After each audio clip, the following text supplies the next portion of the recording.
Harry has definitely been in therapy, and I think this is part of that therapeutic process. Do you think that this book is going to pull that or, cut that hole even deeper within the royal family relationship between Harry, Charles, and William?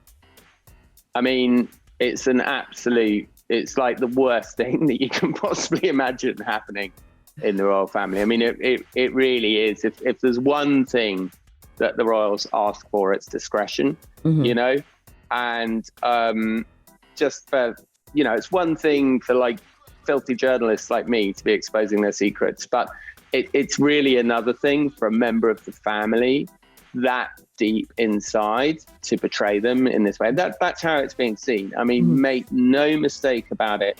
That is how it's being seen. It's being seen as a betrayal. Yeah, no, definitely. I mean, I can't believe that the book is going to come out and what is going to be said in that. I mean, do you think like Harry just doesn't care about his relationship with his family anymore? Is he getting too wrapped up in, the Hollywood lifestyle, I guess? Like, why write this book?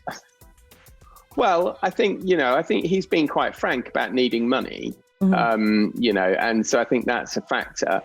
But I do think that also, I wrote a memoir myself, and there is something very cathartic about writing a memoir, about publishing it, about putting all the baggage down, So I do, in a way, think, like, good for him in one way. Like, I'm sure it's going to be an amazing book, and it is going to be an amazing story. There is a story there to be told. There's absolutely no denying it.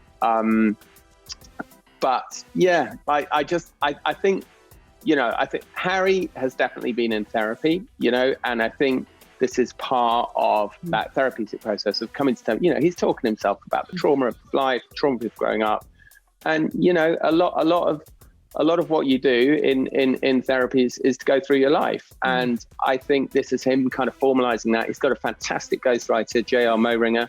J.R. wrote Andrew Agassi's memoir. He wrote a brilliant book himself called The Tender Bar, all about recovery. From those books were about sort of recovery from alcoholism. But and I'm not suggesting Harry's going to say that he's an alcoholic or anything like that. But I think there is a sense of recovery from trauma. That I think that J.R. Moehringer, if you've read his books, I mean, that's what his books are all about. They're about recovery from trauma, and the ghostwriting is really, really important part of this. Yeah. So, and I say that as a ghostwriter myself. So. Definitely. Do you think that William and Harry, I'm sure you get this question a lot, will they ever get back on better terms? I don't think they'll ever be back on the terms they were. And I think that, this publication of this book is probably a bit of the burning of the bridges and a recognition that things will never quite be the same. But I did feel that, there was a lot of chat when Harry came over for the unveiling of the statue.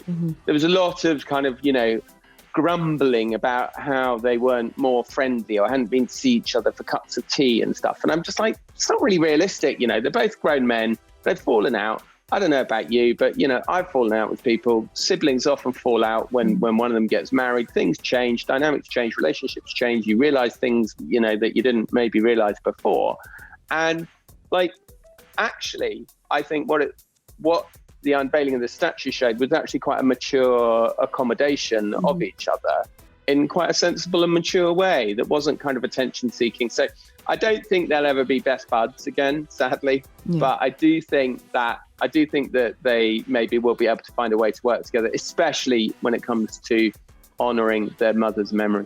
Definitely. Well, Tom, thank you so much for your time. This was absolutely wonderful. You were fantastic. Thank you. I really appreciate it. Thank you.